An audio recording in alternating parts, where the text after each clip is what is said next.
நாம்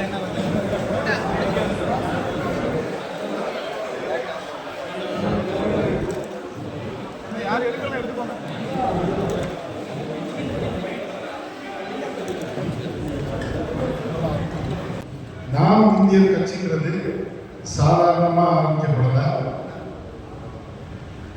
கிட்டத்தட்ட ஒரு 5 வருடங்களா சிந்திச்சு இதுல நம்ம வழி நடத்தி போக முடியுமா அப்படின்றதெல்லாம் யோசனை பண்ணி ஒரு சின்ன அமைப்பு ஆகி அதுக்கப்புறம் நாம் இந்தியர் அமைப்புன்னு ஆரம்பிச்சு 2 சட்டமன்ற தேர்தல்களில் கடந்த சட்டமன்ற தேர்தலில் நம்ம கட்சியில் 14 பேர் மனு தாக்கல் செஞ்சோம். 4 மனு தள்ளுபடி ஆச்சு, 10 பேர் போட்டாங்க. அவங்களுக்கு நன்றியை தெரிவித்துக் கொள்கிறேன். ஏன்னா இப்போ சட்டமன்ற தேர்தல் வருது. எந்தவித எதிர்பார்ப்புமே இல்லாம எந்தவித பிரபலியத்தையும் எதிர்பார்க்காம சுருக்கமாக சொல்ல போனா செலவு பணம் கூட கொடுக்கல கட்சியில் இருக்கு. அந்த அளவுக்கு சுயமா அலைஞ்சி நாம் இந்தியர் கட்சி வேட்பாளராக போட்டிட்டாங்க. அதுக்கப்புறமா பாராளுமன்ற தேர்தலில் போட்டிட்டு இருக்கோம். இப்படி படிப்படியா இன்னைக்கு இந்த கட்சி உடனே எடுத்த உடனே பண செலவு பண்ணி மக்களை பிரபலியப்படுத்தி வளர்ந்த கட்சி கிடையாது. படிப்படியா நிறைய கஷ்டங்களை அனுபவிச்சு தேர்தல் ஆணையத்தில் பதிஞ்சு இன்னைக்கு இவ்வளவு தூரம் வளர்ந்துருக்கிறோம். இன்னைக்கு மிகப்பெரிய கட்சியாக இருக்கிற கட்சிகள் எல்லாமே சின்ன கட்சிகளா இருந்து படிப்படியாக வளர்ந்துருப்பாங்க. யாருமே ஆரம்பத்திலேயே பெரிய கட்சியா வளர்ந்துருக்க முடியாது. இப்ப என்னைய கேட்டா இப்ப இந்த நாம் இந்தியர் கட்சி கிட்டத்தட்ட 70% வளர்ச்சிக்கு வந்திருக்கு. கட்சி வளர்ச்சி அப்படின்றது என்னன்னா வாக்காளர்களை வச்சு நம்ம வாக்காளர்கள்ட்ட ரீச் ஆக வச்சுதான் வளர்ச்சி. அதுக்கப்புறம் தான் கட்சிக்கு வட்ட அளவுல நகர அளவுல நம்பிக்கையா நிறைய பேர் சேர்ந்து இந்த கட்சியில செயல்படுவாங்க. அதுக்கு கொள்கை முக்கியம். கொள்கை ரீதியா நாங்க கடந்த 8 வருடமா பயணிச்சுட்டு வரோம். அந்த வாய்ப்புல இப்ப நமக்கு பத்திரிகை நண்பர்கள் உதவியால ஒரு சில ஆண்டுகளாக நம்ம கட்சி படிப்படியா வெளியே தெரியுது. அதனுடைய தொடர்ச்சி தான் இந்த சட்டமன்ற தேர்தலில் கண்டிப்பா ஒரு நம்பிக்கை இருக்கு. ஏன்னா இன்னைக்கு ஆட்சியில ஒரு கட்சி இருக்கு, ஆண்ட கட்சி ஒண்ணு இருக்கு.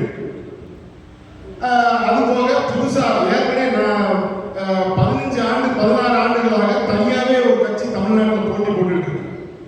என்னைக்குமே ஒண்ணு தெரிஞ்சுக்கோங்க, ஒரு கட்சி ஆரம்பிச்சு கூடுனது ஒரு 2 சட்டமன்ற தேர்தலில் தான் சந்திக்கணும். 3வது சட்டமன்ற தேர்தலில் ஒண்ணு எதிர்கட்சி ஆகணும், இல்ல கூட்டணியில மந்திரி ஆகணும், இல்ல தனியா ஆட்சி அமைக்கணும். 15 ஆண்டுகளா மாப்பிள காலம் மாதிரியே கட்சி இருக்கிற கட்சிகள் ஒரு நாள் ஆட்சிக்கு வராது. இப்போ எங்களுடைய கட்சி கண்டிப்பா 2031 ஆட்சிக்கு வரும் அப்படின்றத எங்களால உறுதியா சொல்ல முடியும். ஏன்னா கட்சி நான் மட்டும் கட்சி கிடையாது. இந்த கட்சி எப்படி வளரணுமோ, இந்த கொள்கையை எப்படி பிடிச்சு போடணுமோ, எங்க கூட பயணிக்கிற அவ்வளவு நான் அதான் சொல்லிட்டு வரேன். சொல்லி அதே மாதிரிதான் நம்ம பயணிச்சுட்டு வரோம். அந்த சூழ்நிலையில் இப்ப சட்டமன்ற தேர்தல் இருக்கு. சட்டமன்ற தேர்தல் இருக்கு. ஒரு கட்சி ஆட்சியில இருக்கு. ஆட்சியில இருக்கிற கட்சி தேர்தல் அறிக்கை வெளியிடுறதுக்கு குழு அமைக்காங்க. ஆட்சி செய்யற கட்சிக்கு மக்களுடைய குறைகள் தெரியணும். குழு அமைச்சுதான் மக்களுடைய குறைகளை தெரிஞ்சுக்கிட வேண்டியிருக்கு. அது மரபா என்னன்னு தெரியல. இதே அந்த கட்சிக்கு அது ஒரு தோல்வியா தான் நான் சொல்றேன். அது மட்டும் இல்ல, அந்த கட்சியில இலவசம் பெண்களுக்கு மாதம் மாதம் பணம் கொடுக்கறத அறிவிக்காங்க. ஆண்ட கட்சி மாசம் 10,000 ரூபாய் கொடுப்போம், அந்த விலைவாசி இந்த நஷ்டங்கள்லாம் நாங்க ஈடுபடுறதுக்குன்னு அறிவிக்காங்க. நீங்க ஒரு இதை நீங்க புரிஞ்சுக்கிடணும். மக்கள் அவங்களே உழைக்குண்டு வாழ்றாங்க. மக்களுக்கு முதல் பாதுகாப்பு வேணும். யாரா இருந்தாலும் பாதுகாப்பு வேணும். அது ஏன்னா மிருகங்கள்ட்ட இருந்து தீய மனிதர்கள்ட்ட இருந்து பாதுகாப்பு முதல் வேணும். அதுக்கப்புறம் தான் அடிப்படை தேவைகள். இந்த அடிப்படை தேவைகளை நிறைவேற்றுவதற்காண்டி தான் நம்ம முன்னோர்கள் குடியரசு அமைச்சு தேர்தல்கள் எல்லாம் நடந்துட்டு வருது. இன்னைக்கு எல்லாமே தலைகீழாகும். ஏன்? உழைக்கிறதுக்கு வாய்ப்பு கொடுக்கறதுக்கும் அவங்க உழைக்கிற பணத்துக்கு தக்கன வாழ்றதுக்கும் நம்ம வாய்ப்பு அளிக்கணும். அதுதான் சிறந்த ஆட்சி. அதை யாருமே புரிஞ்சுக்கிறது இல்லை. இப்போ இவங்க 5000 கொடுக்காங்க, அவங்க 10000 கொடுக்குறாங்க மாசம். என்ன அப்ப அந்த பணம் எப்படி வரும்? நீங்க எத்தனை நாளைக்கு மக்கள் தேர்ந்து வரி பணத்தை வசூல் பண்ணுவீங்க? இதெல்லாம் யாருமே சிந்திக்கல. இன்னைக்கு அரசியல்ல ஈடுபடுறவங்க வந்து எல்லா கட்சியில உள்ளவங்களையும் சேர்த்து சொல்றேன். ஒரு சட்டத்துல பேர் தான் அரசியல் ஈடுபடுறீங்க. ஆனா இன்னைக்கு உங்களுக்குரிய சட்டங்கள் எல்லாமே அரசியல்வாதிகள் தான் ஏற்றுறாங்க. நீங்க படிக்கிற சட்டமா இருக்கட்டும், நீங்க வாழ்வியல் முறை சட்டமா இருக்கட்டும், நீங்க வீடு கட்டுறதா இருக்கட்டும், இல்ல வெளியே நடமாடுறதா இருக்கட்டும், நீங்க கரண்ட் பில் கட்டுறதா இருக்கட்டும், எல்லாத்தையுமே அரசியல்வாதிகள் தான் தீர்மானிக்காங்க. நீங்க அதிக பேர் அரசியல்ல ஈடுபட வரணும். அதுதான் எங்களுடைய எண்ணம். இப்போ இந்த கட்சி இருக்கு, ஓரளவு வளர்ந்துருக்கு, அறிமுகம் இருக்கு. இதை வச்சு யாருக்கு வேணாலும் நம்ம சீட்டு கேட்டு இப்ப நானோ என் கூட உள்ளவங்களோ பதவி வந்துடலாம், அந்த எண்ணம் இல்லை. மக்கள் எல்லாரும் அரசியலை புரிஞ்சுக்கணும். நீங்க பெண்கள் வந்து அரசியல்ல ஈடுபட முடியாது. ஈடுபட்டா மரியாதை இருக்காது. நீங்க இருக்கிற கட்சிகள் அப்படிதான் இருக்கு. எல்லாரும் பெண் வேட்பாளர்களை அறிவிப்பாங்க. ஒரு பெண் வேட்பாளர், ஏன் நாம் தமிழர் கட்சியில பெண் வேட்பாளர் அறிவிப்பாங்க. அந்த பெண் வேட்பாளர் வந்து மறுபடியும் போட்டி போடுவாங்களா? எல்லாரும் அரசியல் பணம் முனைப்பா இருக்காங்க. பெண்கள்லாம் மரியாதை இருக்குமா? தொடர்ந்து அவங்களை நீங்க ஆதரிப்பீங்களா? அப்படி சூழ்நிலை இருக்கு. அப்படி சூழ்நிலை தான் நாம இருக்கு. இந்த தருவாயில இப்ப நாங்களும் கட்சியை வளர்த்து ஆட்சியை பிடிக்கலான்ற முனைப்புல தான் நாங்களும் இந்த இடத்துல வந்துட்டு இருக்கோம். எங்களுக்கு தேர்தலில் சட்டமன்ற தேர்தலில் போட்டிடுறோம். நம்ம கட்சிக்குன்னு தேர்தல் அறிக்கைகள் வேணும். ஏன்னா சும்மா குறைந்தது 100 தொகுதிகளையாவது போட்டி போடணும் தமிழ்நாடு போறோம் அப்படின்றது தான் எங்களுடைய நோக்கம். அது கண்டிப்பா நிறைவேறும். அதை முன்னிட்டு தேர்தல் அறிக்கையை வெளியிடும். இப்போ அரசியல்னா என்னது? இன்னைக்கு நடிகர் விஜய் அவர்கள் வந்து கட்சி ஆரம்பிச்சிருக்காங்க. அவரு திமுகவுக்கு மாற்றாகவும் ஊழலுக்கு எதிர்ப்பாகவும் கட்சி ஆரம்பிச்சதா சொல்றாரு. ஆனா அவர் கட்சியில ஏகப்பட்ட அவர் கட்சி துண்டுகள் போட்டு ஏகப்பட்ட பையங்கள் நம்பி போறாங்க. நீங்களும் இலவசம் இருக்கீங்கள? உங்களுக்கு அரசியல் தெரியலன்னா எங்களை மாதிரி கட்சிக்கு ஆதரவு கொடுங்க. ஏன் 96ல ரஜினிகாந்த் அவர்கள் வந்து ஒரு கட்சிக்கு ஆதரவு கொடுத்து போய் வெற்றி பெறலையா? நாங்க சொல்றோம், எங்களால வந்து செம்மையான ஆட்சி கொடுக்க முடியும். எங்களை மாதிரி கட்சிக்கு ஆதரவு கொடுங்க. நீங்க ஏன் வந்து அரசியல் தெரியாம தடுமாறுறீங்க? தேவையில்லாம நீங்களும் ஆரம்பத்தில் இலவசத்தை அறிவிக்கீங்க. ஏன் இளைஞர்களுக்கு வேலை வாய்ப்பு ஏற்படுத்துங்க. அந்த மாதிரி சிந்தனைகளே இல்லை. எல்லாரும் அரசியல்ல ஈடுபடணும். 1% ஈடுபடுறதுனாலதான் இலவசங்கள் அதிகமாகுது. வருங்காலங்கள்ல இளைஞர்கள் பெண்கள் அதிகமா அரசியல்ல ஈடுபடணும். இப்போ இந்த தேர்தல் அறிக்கையை பத்தி பொன்ராஜன் சொன்னாங்க. நாங்க ஏற்கனவே வந்து சட்டமன்ற தேர்தல் பாராளுமன்ற தேர்தலா இருந்தாலும் சரி, தேர்தல் அறிக்கைகள் தயார் பண்றது எங்களுடைய அது ஒரு கட்சி எல்லா தேர்தலுமே அறிக்கை தயார் பண்ணுவோம். நாங்க அந்த அளவுக்கு பிரபலம் இல்லாத காலத்துல அது வெளியே தெரியாம போயிட்டு இந்த தேர்தலில் ஓரளவு நாங்க வெளியே தமிழகத்தில் அறியப்படுறோம். தேர்தல் அறிக்கையை தான் ஒரு கட்சியை வந்து ஒரு இடத்துக்கு பெரிய இடத்துக்கு கொண்டு வரும். அதனால இந்த தேர்தலில் நாங்க இப்போ முதல் கட்டமா 41 அறிக்கை பத்திரிகையாளர்கள் எல்லாருக்கும் 41 தேர்தல் அறிக்கை முதல் கட்டம். இது தேர்தல் அறிவிச்சதுக்கு அப்புறம் இன்னும் சுமார் 50-100 அறிக்கைகள் இருக்கு. இப்போ இந்த தேர்தல் அறிக்கையை வந்து தயார் பண்றதுக்கு பொன்ராஜன் எல்லாருக்குமே நான் ஓரளவு ஆலோசனை கேட்டிருக்கேன். ஏன்னா எனக்கு மட்டுமே எல்லாம் தெரியாது. நம்ம ஆலோசனை இந்த இது இப்படிதானா நமக்கு தெரிஞ்சதை கேட்போம். கேட்டுதான் இது தயார் பண்ணியிருக்கேன். இப்போ நான் தேர்தல் அறிக்கையை வாசிக்கிறேன்.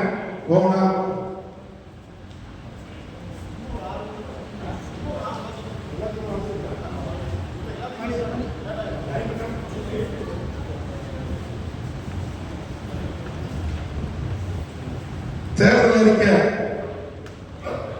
1. உலக வங்கி கடன் பெறாமல் அரசின் வரி வருவாய் மூலம் மக்கள் அடிப்படை வசதிகளின் உள்கட்டமைப்புகளை நிர்வாகம் செய்து செம்மையான ஆட்சி வழங்கப்படும். திறமையான அரசு அதிகாரிகளை நேரடி மக்கள் பணியில் ஈடுபடுத்தப்படுவார்கள். 2.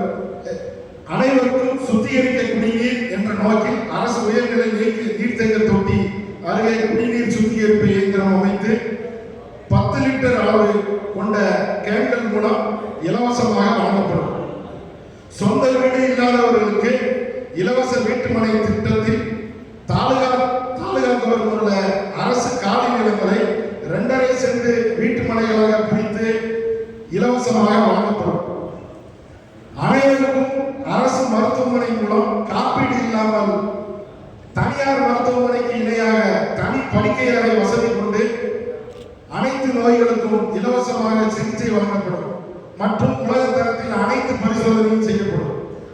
12ஆம் வகுப்பு இளநிலை பட்டப்படிப்பு முடித்த பின்பும் தனியார் பயிற்சி வகுப்புகளுக்கு சென்று போட்டித் தேர்வுகளில் கலந்து கொள்ள வேண்டிய நிலை மாற்றும் விதமாக அரசு பள்ளி மற்றும் அரசு உதவி பெறும் பள்ளிகளில் தரமான கல்வி வழங்கப்படும். 8 பெண் காவல்துறை தலைவர் உருவாக்கி மாநிலத்தின் பெண் காவல்துறை தலைவர் உருவாக்கி அனைத்து மாவட்டத்திலும் பெண் மாவட்ட காவல் கண்காணிப்பாளர் கீழ் தாலுகாவுக்கு ஒரு காவல் நிலையம் அமைத்து பெண் காவல் ஆய்வாளர்கள் காவலர்கள் பணியமர்த்தப்பட்டு காவல்துறையின் கணினி இயக்கங்கள், இணைய குற்றங்கள், பாலியல் குற்றங்கள், ஆதரவற்ற பெண்களின் புகார் மனுக்கள், பெண் குற்றவாளிகளின் சிறை நிர்வாகம் மற்றும் பெண் கைதிகளை கையாளுதல் போன்ற பணிகள் செய்வார்கள். இப்போ பெண்கள் முன்னால அதிகமா வெளியே வர மாட்டாங்க. இப்ப எல்லா வேலைக்கு படிக்கிறதுக்கு ரொம்ப வெளியே வராங்க. பெண்களுடைய கஷ்டத்தை பெண்கள்கிட்ட தான் சொல்ல முடியும். அதே மாதிரி ஆண் அதிகாரி வேண்டாம்னு சொல்லல, ஆண் அதிகாரிக்கு கீழே வேலை செய்யற பெண் அதிகாரியால அதிகமா பெண்களுக்கு உதவி செய்ய முடியாத சூழ்நிலை உருவாகுது. அதனாலதான் இந்த இதை நாங்க முடிவு பண்ணியிருக்கோம். ஏன்னா ஒரு காவல் நிலையத்திற்கு குறைந்தது 50 காவலர்கள் விதம் குறைவில்லாமல், ஏன்னா குற்றங்கள் நிறைய நடைபெறுது, காவலர்கள் கம்மியா இருக்கிற மாதிரி இருக்கு. அதனால பணியமர்த்தப்பட்டு மாநிலத்தில் 30,000 புதிய காவலர்கள் நியமிக்கப்படுவார்கள். அவர்களுக்கு 12 மணி நேரம் வேலை, வாரம் ஒரு நாள் விடுமுறை. தமிழக அரசின் சேவை மையம் எல்லா பக்கமும் பொது சேவை மையம் இருக்கும். அந்த பொது சேவை மையத்துல அரசு சம்பந்தமான எதுவும் நம்ம விண்ணப்பம் செஞ்சு அதுக்கு சர்டிபிகேட் வாங்கணும்னா அது 1 மணி நேரத்துல அதுக்கு விட அதுக்கு ஒண்ணு அதுல ஏதாவது குறை இருந்தால் தள்ளுபடி ஆகணும், இல்ல சரியா இருந்தால் சர்டிபிகேட் கிடைக்கணும். அந்த அளவுக்கு கம்ப்யூட்டரை நம்ம சீர்படுத்தணும், மென்பொருள் வடிவமைக்கப்படும். மாவட்ட காவல் கண்காணிப்பாளர் அலுவலகம் மூலம் மாவட்டம் முழுவதும் உள்ள காவல் நிலையங்களில் பெறப்படும் புகார்கள் மற்றும் இணையவழி புகார்கள் 24 மணி நேரமும் கண்காணிக்கப்படும். மேலும் புகார்கள் கிடைக்கப்பெற்றவுடன் தனிப்படை காவலர்களும் சம்பவ இடத்துக்கு விரைந்து சென்று குற்றத்தை தடுக்கவும் குற்றவாளிகளை உடனே கைது செய்யவும் நடவடிக்கை எடுக்கப்படும். 10 குடியிருப்பு மற்றும் வணிக பயன்பாட்டிற்கான ஒருமுறை மின்சார விண்ணப்ப கட்டணம், வைப்பு தொகை மற்றும் இதர கட்டணங்கள் 75% குறைக்கப்படும். கடந்த 5 ஆண்டுகளாக மின்கம்பம் ஏறி பழுது பார்த்தல் பணியில் ஈடுபடும் ஒப்பந்த தொழிலாளர்கள் அனைவரும் மின்வாரிய ஊழியர்களாக நியமிக்கப்படுவார்கள். அனைத்து மாவட்டத்திலும் ஆண்டுக்கு 50,000 சோலார் தகடுகள் மற்றும் பேட்டரிகளை தயார் செய்யும் அரசு தொழிற்சாலைகள் நிறுவப்படும். மது சில்லறை விற்பனை கடைகளுடன் கூடிய பார்கள் 50% மூடப்படும். தமிழகம் முழுவதும் மீதமுள்ள பார் உடன் கூடிய கடைகளை தனியாருக்கு டெண்டர் மற்றும் ஏல முறையில் உரிமை வழங்கப்படும். சிறிய கடன்கள் முதல் 1 கோடி ரூபாய் வரை கடன் வழங்கும் தனியார் வங்கிகள் மற்றும் தனியார் நிறுவனங்களில் தனிநபர் கடன்களுக்கு ஈடாக வாங்கப்பட்ட ஆவணங்கள் மற்றும் அசல் ஒப்பந்த உடன்படிக்கைகள் கடன் முழுவதும் திருப்பி செலுத்திய பின்பும் கடன்தாரர்களிடம் அசல் ஆவணங்களை ஒப்படைக்காதது குற்றமாக கருதப்படும். மக்கள் அது சம்பந்தமான புகார்களை தனி ஆட்சியர்கள் தலைமையில் அனைத்து மாவட்டத்திலும் புதிதாக உருவாக்கப்படும் மக்கள் விவகாரத்துறையின் மாவட்ட அலுவலகத்தில் புகார் தெரிவிக்கலாம். 14 அமைச்சர்கள், உயரதிகாரிகள், அரசு ஊழியர்கள் பணியில் தொய்வில்லாமல் துரிதமாக செயல்பட பெரம்பலூர் அருகே துணைநகர் அமைத்து தலைமைச் செயலகம் மற்றும் அனைத்து துறை உயர் அரசு அலுவலகங்கள், பல்கலைக்கழகங்களின் அலுவலகங்கள் அமைக்கப்படும்.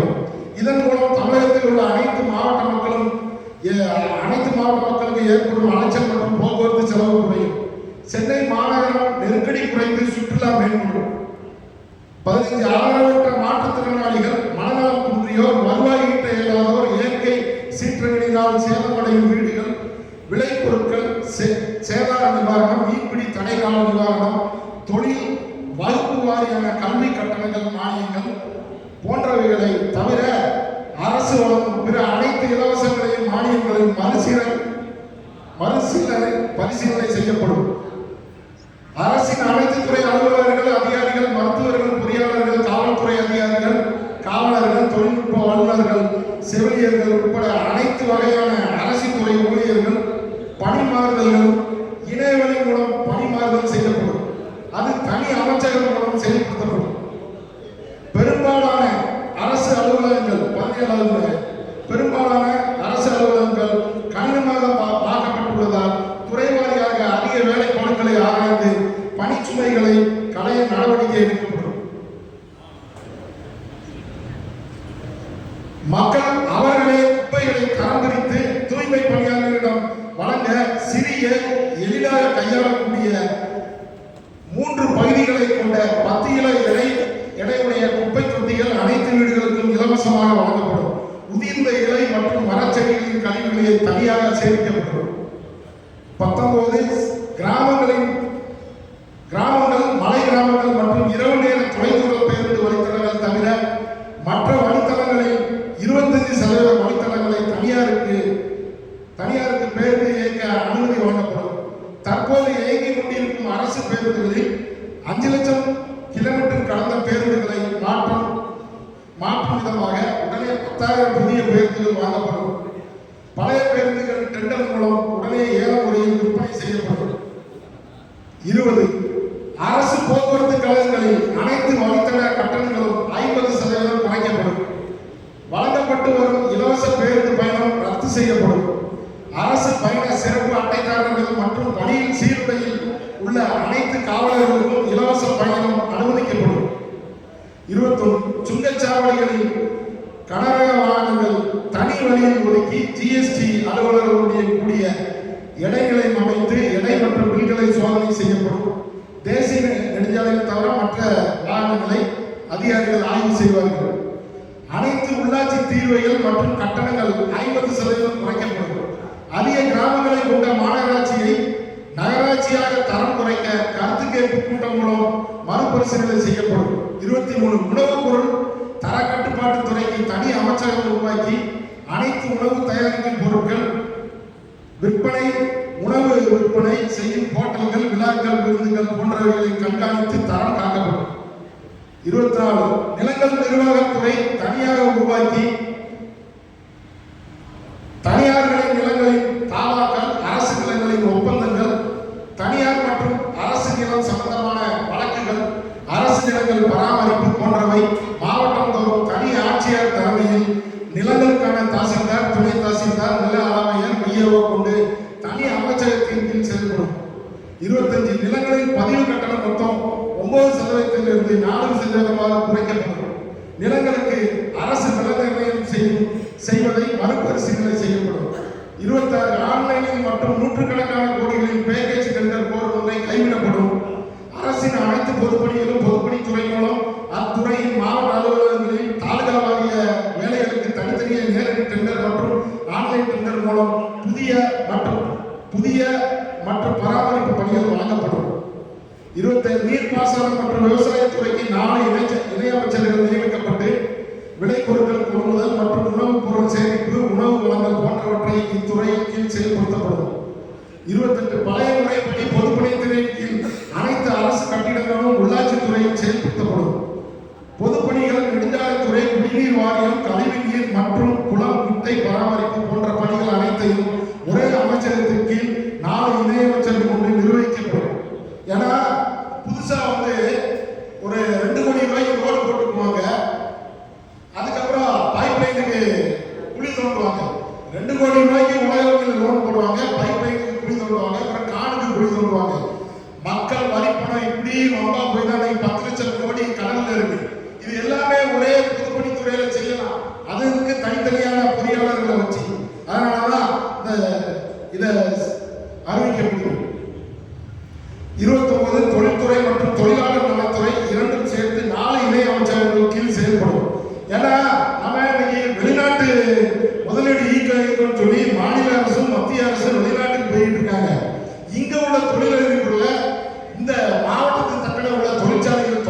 வைக்கிறதுக்கும் அந்த தொழிற்சாலைகளில் இங்க உள்ள தொழிலாளர்களை வேலை செய்ய வைக்கிறதுக்கும் தொழிலாளர் நலத்துறை உட்படுறது இல்லை, தொழில்துறை அமைச்சர்கள் உட்படுறது இல்லை.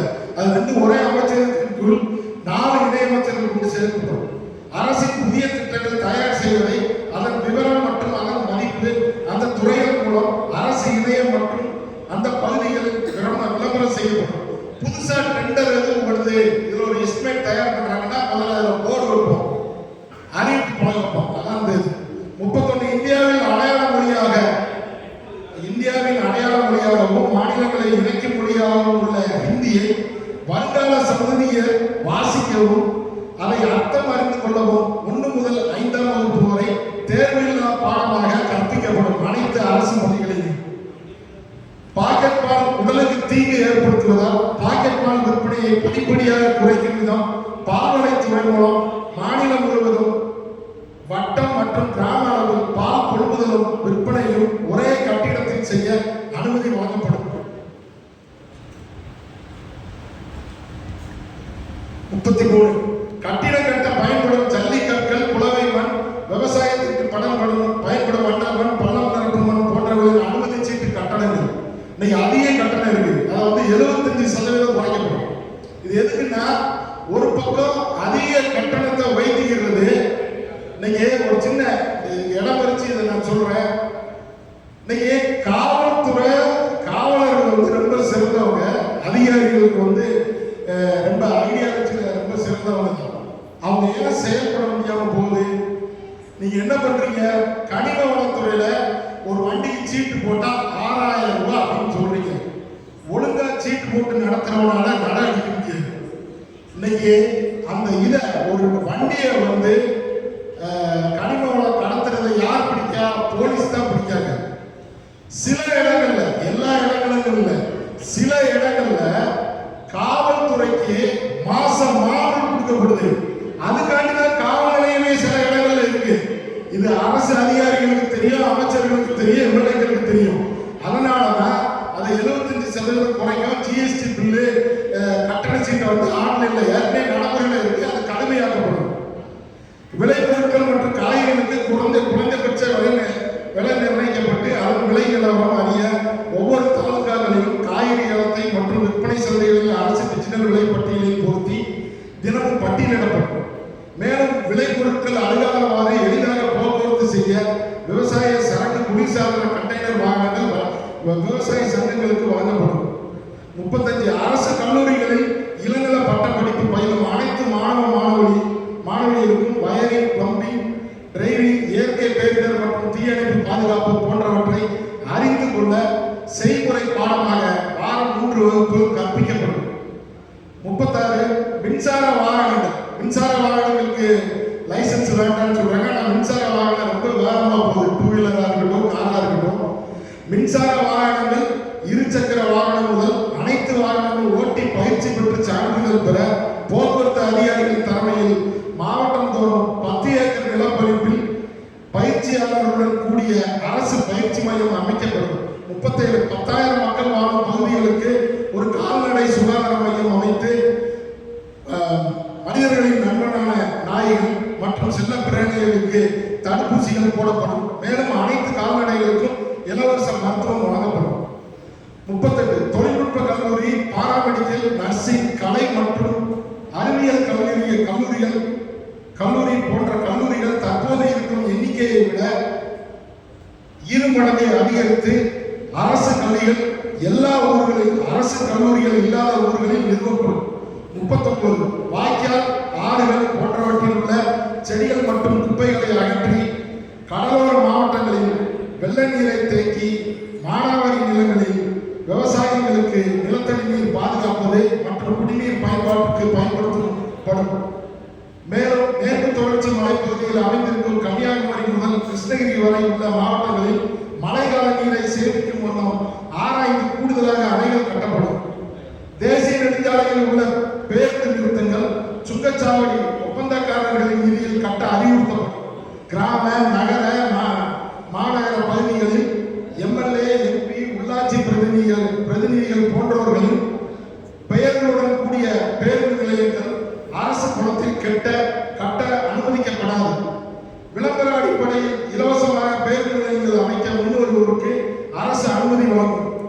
41 காப்பீடு செய்யாத தமிழக விவசாயிகளுக்கு பேரிடர் மற்றும் அதிக மழை பொழிவு வறட்சி காலங்களில் ஏற்படும் இழப்புகளுக்கு தமிழக அரசு நேரடியாக இழப்பீடு வழங்கும். காப்பீடு செய்தவர்களுக்கு இது பொருந்தாது. இப்படியே 41 தேர்தல் அறிக்கை முதற்கட்டமாக வெளியிட்டிருக்கும். இது கண்டிப்பா ஆண்டுகளுக்கு அரசியல்வாதிகளுக்கும் அதிகாரிகளுக்கும் இள சமுதாயத்தினருக்கும் இது கண்டிப்பா ஒரு வியப்பு அளிக்கும். ஏன்னா இதுதான் அரசு நிர்வாகம். இதே மாதிரி இன்னும் 100 அறிக்கைகள் இருக்கு தேர்தல் இருக்கும்போது வெளியிடப்படும். அதனால நாம் இந்தியர் கட்சி இந்த தேர்தலில் அதிக இடங்களில் போட்டி போடணும். கண்டிப்பா இந்த சட்டமன்ற தேர்தலில் சட்டமன்றத்துக்குள்ள நம்ம மெம்பர்கள் போவாங்கிறத நம்பி இந்த இங்க வருகின்ற அனைவருக்கும் மறுபடியும் ஒரு நன்றியை தெரிவித்துக் கொண்டு விடைபெறுகிறேன். நன்றி, வணக்கம்.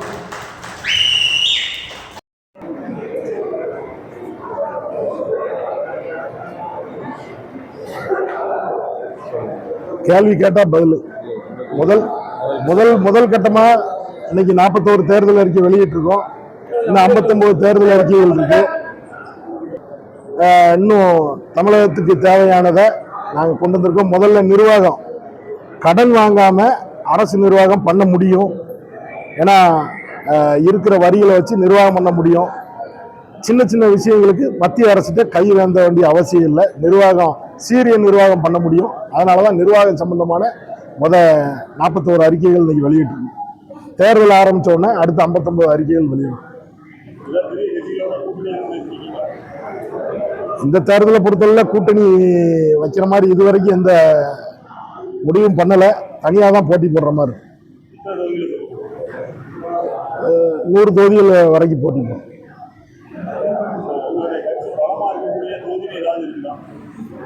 தூத்துக்குடி மாவட்டத்தில் 6 தொகுதியுமே வெற்றி பெறும். அதுபோக திருநெல்வேலி மாவட்டம், மதுரை மாவட்டம், விருதுநகர் மாவட்டம், இந்த கன்னியாகுமரி மாவட்டம், தென்காசி மாவட்டங்களில் கணிசமான வாக்குகள் கிடைக்கும். சென்னையிலையும் கணிசமான வாக்குகள் கிடைக்கும். சென்னையில் குறிப்பிட்ட ஒரு 10 தொகுதிகளில் கணிசமான வாக்குகள் கிடைக்கும்.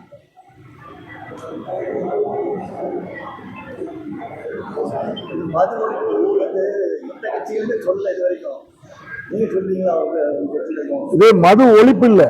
உங்களுக்கு கடை நேற்று கூட 2 நாளைக்கு முன்னால கூட டோல்கேட் பக்கத்துல மது கடை திறக்காங்கன்னு சொல்லி பெண்கள் வந்து மறியல் பண்ணதா செய்தி போட்டாங்க.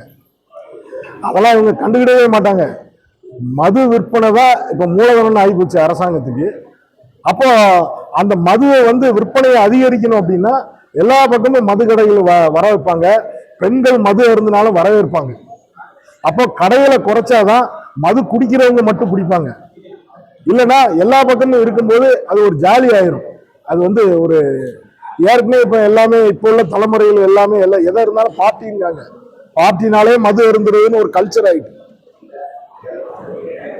அதனால மது கடைகளை குறைக்கும். ஏன்னா மது கடைகளை முழுவதும் மூடறதுக்கு வாய்ப்பு இல்லை. ஏன்னா மதுவுக்கு அடிமையானவர்கள் வந்து ஓரளவு அவங்கள கொஞ்சம் கொஞ்சமா தான் குறைக்க முடியும். அதே மாதிரி அரசாங்கம் மதுக்கடை நடத்துனதுனாலதான் காவல்துறை வந்து புதிய நடவடிக்கை எடுக்க முடியும். நீங்க இதே தனியார் மதுக்கடைகள் நடத்தும் போது துறையினர் வந்து துரிதமா நடவடிக்கை எடுத்து சில பிரச்சனைகளை வந்து கட்டுப்படுத்த முடியும்.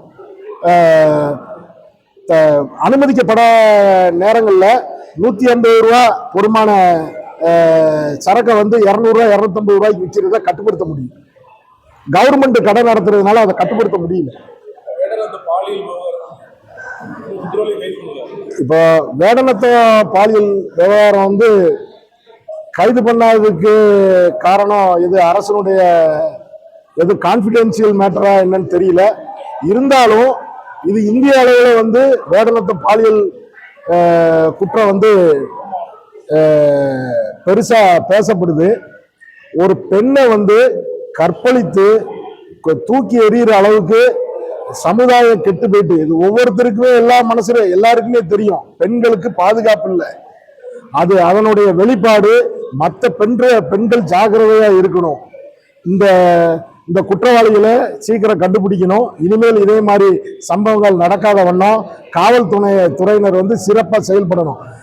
கனிம வளங்களை ஏற்றி போற வண்டிகளை மறிக்கிறதும், ஓவர்லோடு ஏற்றி போற வண்டிகளை மறிக்கிறதும், ஹெல்மெட் இல்லாம போறவங்களை பிடிக்கிறதும், ட்ரங்க் அண்ட் டிரைவ்ல போறவங்கள பார் பக்கத்துல நின்று ட்ரங்க் அண்ட் டிரைவ்ல போறவங்களை பிடிக்கிறது மட்டும் சட்ட ஒழுங்கு போலீசார் வேலை இல்லை. இவங்க குற்றவாளிகளை விரட்டி பிடிக்கிறதும், குற்றவாளிகள் வந்து போலீசாரை கண்டு பயப்படணும். அந்த சூழ்நிலை உருவானாதான் இந்த மாதிரி குற்றங்கள் நடக்காது. இன்னும் முடிவு பண்ணல.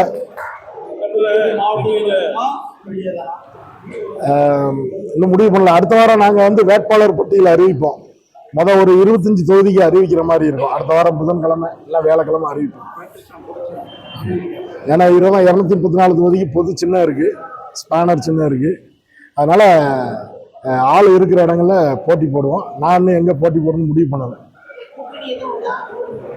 வாங்கின இப்ப நான் அந்த கேள்விக்கு பதில் சொன்ன கூட்டணி இல்லை. இப்போ கூட்டணி எங்களை கூப்பிடுற அளவுக்கு நாங்க வந்து இலவசத்தை ஆதரிக்கல. இப்ப புதுசா ஒரு கட்சி வந்திருக்கு, அதுல 2500 ரூபாய் கொடுக்க போறாங்க. எதுக்குங்க பணம் எதுக்கு கொடுக்கீங்க? பணம் உழைக்கிறதுக்கு வழிவகை பண்ணுங்க. நீங்க விலைவாசியை குறைங்க, அந்த 2500 ரூபாய்க்கு விலைவாசியை குறைங்க. நாங்க குறைக்கன்னு சொல்லியிருக்கோம். நீங்க சிங்கிள் பேஸ் கரண்ட்டுக்கு வந்து டெபாசிட்டை குறைக்கன்னு இருக்கும். டெபாசிட் திடீர்னு அரசு பணப்பற்றாக்குறை இருந்துச்சுன்னா நமக்கே தெரியாது, திடீர்னு நோட்டீஸ் வந்துடும், 1500 ரூபாய் டெபாசிட் கட்டுன்னு வரும். அதெல்லாம் இருக்கக்கூடாது. இலவச கல்வி, இலவச மருத்துவம் இல்ல, இலவச மருத்துவம் வழங்க வேண்டிய காலகட்டத்தில் இப்ப நம்ம இருக்கோம். நீங்க மறைமுகமா சொல்ற வருங்காலத்துல உறுப்பு வியாபாரம் அதிகரிக்கும். நீங்க இலவச மருத்துவத்துக்கு வந்து காப்பீடு இருந்தாதான் மருத்துவம் அப்படின்ற சூழ்நிலை வந்துச்சுன்னா உறுப்பு வியாபாரம் அதிகரிக்கும். எல்லாருமே விவரமானவங்க கிடையாது. எவ்வளவு விவரமா இருந்தாலும் மருத்துவ ரீதியான சிகிச்சை பெறுறதுக்கு கூட எல்லாருக்கும் தெரியாது. அப்பாவி மக்கள் எவ்வளவு இருக்காங்க, எல்லாரும் விவரமானவங்க கிடையாது. அவங்க வந்து அப்பாவி மக்கள் அவங்க வேலையை பார்த்துக்கிட்டு இருக்கிறதுக்கு அவங்களுக்கு நேரம் சரியா இருக்கும். ஆட்சிக்கு வர்றவங்க தான் இந்த அப்பாவிகளுக்கும், குழந்தைகளுக்கும், பெண்களுக்கும் தொலைநோக்கு சிந்தனையோட நடவடிக்கை எடுக்கணும். சும்மா நம்ம ஆட்சியிலே இருந்துகிட்டு இருக்கணும் அப்படின்ற சூழ்நிலை மாறணும்.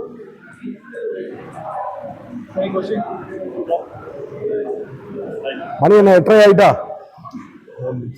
சரி.